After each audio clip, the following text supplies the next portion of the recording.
জানিয়ে দিব এই মুহূর্তে আমাদের হাতে এসেছে বাংলাদেশের গুরুত্বপূর্ণ আপডেট সংবাদের শিরোনাম। শুরুতেই থাকছে ছাত্রদলের নতুন কর্মসূচি ঘোষণা। এবারে জানিয়ে দিব একের পর এক অপতথ্য ছড়াচ্ছে খুনি হাসিনার ছেলে সজীব ওয়াজেদ জয়। এদিকে সিলেটে জামায়াতের নেতৃত্বে ৮ দলের সমাবেশ বৃহস্পতিবার।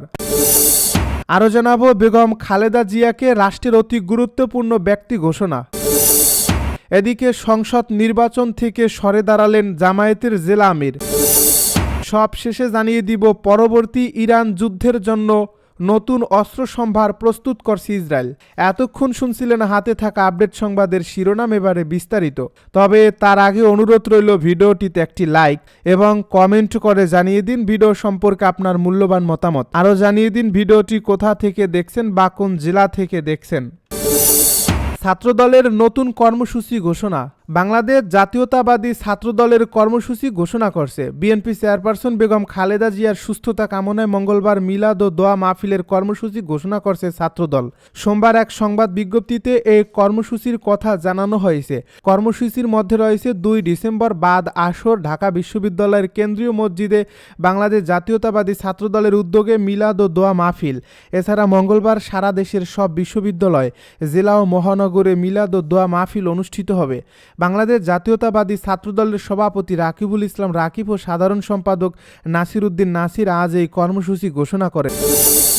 একের পর এক অপতথ্য ছড়াচ্ছে খুনি হাসিনার ছেলে সজীব ওয়াজেদ জয়। সোশ্যাল মিডিয়ায় একের পর এক অপতথ্য ছড়িয়ে যাচ্ছেন জুলাই গণহত্যায় মৃত্যুদণ্ডপ্রাপ্ত স্বৈরশাসক শেখ হাসিনার ছেলে সজীব ওয়াজেদ জয়।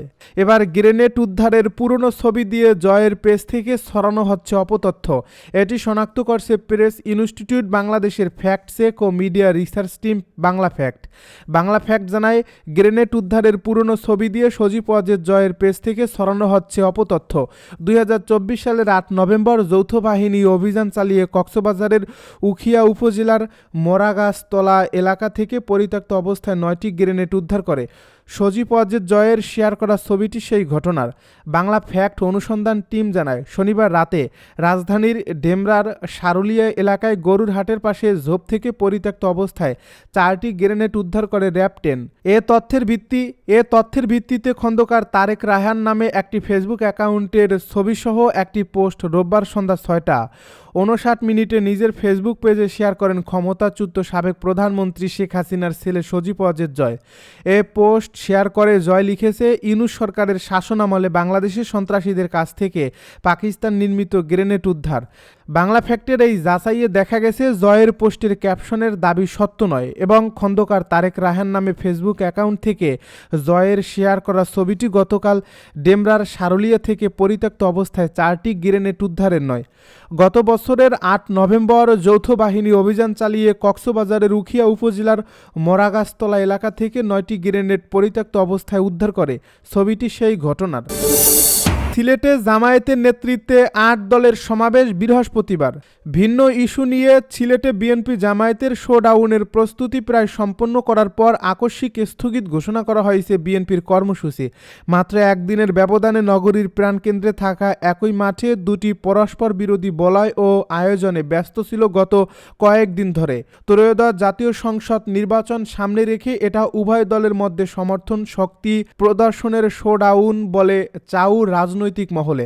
সর্বশেষ জামায়াত কর্মসূচি পালনের প্রস্তুতি চূড়ান্ত করলেও বিএনপি আকস্মিক কর্মসূচি স্থগিত করতে বাধ্য হয়েছে দলের চেয়ারপারসনের গুরুতর অসুস্থতায়।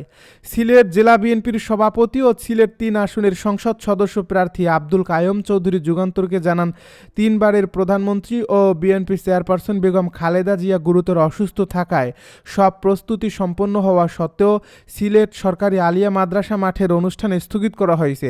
এছাড়াও আগামী 15 ডিসেম্বর পর্যন্ত দলীয় সব কর্মকাণ্ড স্থগিত থাকবে। তিনি বলেন, এই অনুষ্ঠানে গোটা সিলেট বিভাগের ইউনিয়ন, থানা, পৌরসভা, জেলা থেকে সাংগঠনিক ব্যানারে সবাই অংশ নেওয়ার কথা ছিল। আর বিএনপি মনোনীত প্রার্থী ও মনোনয়ন প্রত্যাশীরাও থাকার কথা ছিল। প্রস্তুতি ছিল কয়েক লাখ লোকের সমাগমে সিলেট নগরী জনসমুদ্রে পরিণত করার। অনুষ্ঠানে ভার্চুয়ালি বক্তব্য রাখার কথা ছিল দলের ভারপ্রাপ্ত চেয়ারম্যান তারেক রহমানের। অন্যদিকে জামায়াতের কেন্দ্রীয় কর্মপরিষদের সদস্য ও সিলেট মহানগরীর আমির মুহাম্মদ ফখরুল ইসলাম যুগান্তরকে জানান, সব প্রস্তুতি প্রায় সম্পন্ন, এ নিয়ে দফায় দফায় বৈঠকও হচ্ছে। বেগম খালেদা জিয়াকে রাষ্ট্রের অতি গুরুত্বপূর্ণ ব্যক্তি ঘোষণা। বাংলাদেশ জাতীয়তাবাদী দল বিএনপির চেয়ারপারসন ও সাবেক 3 বারের প্রধানমন্ত্রী বেগম খালেদা জিয়াকে রাষ্ট্রের অতি গুরুত্বপূর্ণ ব্যক্তি হিসাবে ঘোষণা করেছে সরকার। সোমবার এ বিষয়ে একটি প্রজ্ঞাপন জারি করা হয়েছে। রাষ্ট্রপতির নির্দেশে প্রধান উপদেষ্টার কার্যালয়ের মহাপরিচালক মোহাম্মদ আব্দুল ওয়াদুদ চৌধুরী এ আদেশে স্বাক্ষর করেন। এ প্রজ্ঞাপনে বলা হয়, বিশেষ নিরাপত্তা বাহিনী আইন 2021-এর 2 ক ধারার আওতায় বেগম খালেদা জিয়াকে অতি গুরুত্বপূর্ণ ব্যক্তি হিসাবে ঘোষণা করা হয়েছে। সংসদ নির্বাচন থেকে সরে দাঁড়ালেন জামায়াতের জেলা আমির। জামায়াতের প্রাথমিকভাবে ঘোষিত হবিগঞ্জ 4 আসনের সংসদ সদস্য প্রার্থী মাওলানা মোখলিসুর রহমান নির্বাচন থেকে সরে দাঁড়িয়েছেন। সোমবার ওই আসনে নিজের প্রার্থিতা প্রত্যাহার করে সাংবাদিক ওয়ালিউল্লাহ নোমানকে সমর্থন দেন তিনি। জানা যায়, মাওলানা মোখলিসুর রহমান জামায়াতের কেন্দ্রীয় মজলিসের শূরা সদস্য ও হবিগঞ্জ জেলা আমির। সোমবার সন্ধ্যায় প্রার্থিতা প্রত্যাহারের বিষয়টি জানিয়ে নিজের ভেরিফাইড ফেসবুক আইডিতে একটি পোস্ট দিয়েছেন তিনি। ওই পোস্টে মুখলিসুর রহমান বলেন, আমি জামায়াত ইসলামী কর্তৃক প্রাথমিক মনোনয়নপ্রাপ্ত হওয়ার পর থেকে হবিগঞ্জ 4 আসনের প্রতিটি ইউনিয়নে স্থানীয় জামায়াতের নেতাকর্মীদের অক্লান্ত সহযোগিতায় নিয়মিত গণসংযোগ ও জনসম্পৃক্ততার কাজ চালিয়ে গেছে। মাঠের মানুষ, সাধারণ ভোটার এবং আমাদের সংগঠনের কর্মীদের কাছ থেকে যে ভালোবাসা, সাড়া ও উৎসাহ পেয়েছি তা আমার জীবনের অন্যতম বড় প্রাপ্তি। তিনি বলেন, কিন্তু বৃহত্তর রাজনৈতিক বাস্তবতা ও সংগঠনের কৌশলগত বিচক্ষণতার জায়গা থেকে কেন্দ্রীয় সংগঠন এই আসনে সাংবাদিক ওয়ালিউল্লাহ নোমানকে এমপি প্রার্থী হিসেবে মনোনয়ন দেওয়ার ব্যাপারে আমার সাথে পরামর্শ করে আমার সম্মতিতেই সিদ্ধান্ত নিয়েছে। সংগঠনের সিদ্ধান্ত, দেশের স্বার্থ এবং ইসলামী রাজনৈতিক আদর্শের প্রতি আনুগত্য থেকে আমি কেন্দ্রীয় সিদ্ধান্তকে আন্তরিকভাবে স্বাগত ও মেনে নিচ্ছে। পরবর্তী ইরান যুদ্ধের জন্য নতুন অস্ত্র সম্ভার প্রস্তুত করছে ইসরায়েল। ইসরায়েলের প্রতিরক্ষা মন্ত্রণালয়ের মহাপরিচালক আমির বারাম সোমবার বলেছেন, ইসরায়েল ইরানের সাথে পরবর্তী সম্ভাব্য যুদ্ধের জন্য নতুন প্রযুক্তি নিয়ে কাজ করছে। মন্ত্রণালয় এবং তেল আবিব বিশ্ববিদ্যালয়ের যৌথ পৃষ্ঠপোষকতায় আয়োজিত ডিফেন্স টেক কনফারেন্স বক্তব্য রাখতে গিয়ে বারাম সতর্ক করে বলেন, ইরানের চরমপন্থী আদর্শ চালিত বিমান প্রতিরক্ষা এবং ব্যালিস্টিক ক্ষেপণাস্ত্র সক্ষমতায় দ্রুত শক্তি বৃদ্ধির অর্থ হল সমস্ত ফ্রন্ট এখনও খোলা রয়েছে এবং আইডিএফকে পরবর্তী দফা লড়াইয়ের জন্য প্রস্তুত থাকতে হবে। বারাম বলেন, শত্রুরা শিখছে এবং নিজেদের মানিয়ে নিচ্ছে। একটি নতুন দৃষ্টান্তমূলক পরিবর্তনের আগে আমরা একটি সন্ধিক্ষণে রয়েছি। আলাদাভাবে বারাম প্রথমবারের মতো প্রকাশ করেন কী কারণে মন্ত্রণালয় এবং আইডিএফ অবশেষে 2024 সালের অক্টোবরে আয়রন বিম লেজার প্রতিরক্ষা ব্যবস্থাটি মাঠে মোতায়েন করার সিদ্ধান্ত নেয়। 13 অক্টোবর হিজবুল্লাহ গোলানি ব্রিগেডের বহু সংখ্যক সেনাকে হত্যা করতে সফল হয়। বারাম বলেন, এর কয়েকদিনের মধ্যেই আয়রন বিম মোতায়েন করার ঝুঁকি নেওয়ার সিদ্ধান্ত নেওয়া হয়। এর যুক্তি ছিল এই যে, মোতায়েন না করার ঝুঁকির চেয়ে এটি মোতায়েন করার ঝুঁকি কম নয়, কারণ হিজবুল্লাহ অনেক ড্রোন দিয়ে ইসরায়েলে আঘাত হানতে সফল হচ্ছিল। পরবর্তী 2 সপ্তাহে আয়রন বিম প্রায় 40টি ড্রোন গুলি করে ভূপাতিত করে এবং আইডিএফ সম্প্রতি এই সরঞ্জামটির পূর্ণ মাত্রার মোতায়েন ঘোষণা করছে।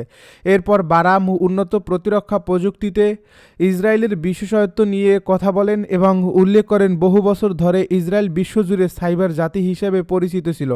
আজ আমরা একটি সত্যিকারের প্রতিরক্ষা প্রযুক্তির জাতিতে বিবর্তিত হয়েছে। তিনি যোগ করেন, আমাদের উদ্ভাবনী পোর্টফোলিও এখন উন্নত সক্ষমতার সম্পূর্ণ পরিসর জুড়ে বিস্তৃত। বিমান প্রতিরক্ষা ব্যবস্থা, চালকবিহীন যান, ইলেকট্রনিক যুদ্ধ, কোয়ান্টাম প্রতিরোধী যোগাযোগ, গোয়েন্দা ও নজরদারি ব্যবস্থা, সাইবার প্রতিরক্ষা এবং মহাকাশ প্রযুক্তি। বারাম আরও বলেন, একমাত্র 2024 সালে আমরা বিলিয়ন বিলিয়ন মূল্যের 21টি সরকার থেকে সরকার চুক্তি স্বাক্ষর করেছি এবং মন্ত্রণালয় কেবল স্টার্ট আপগুলিতে 1.2 বিলিয়ন শেকেল বিনিয়োগ করছে।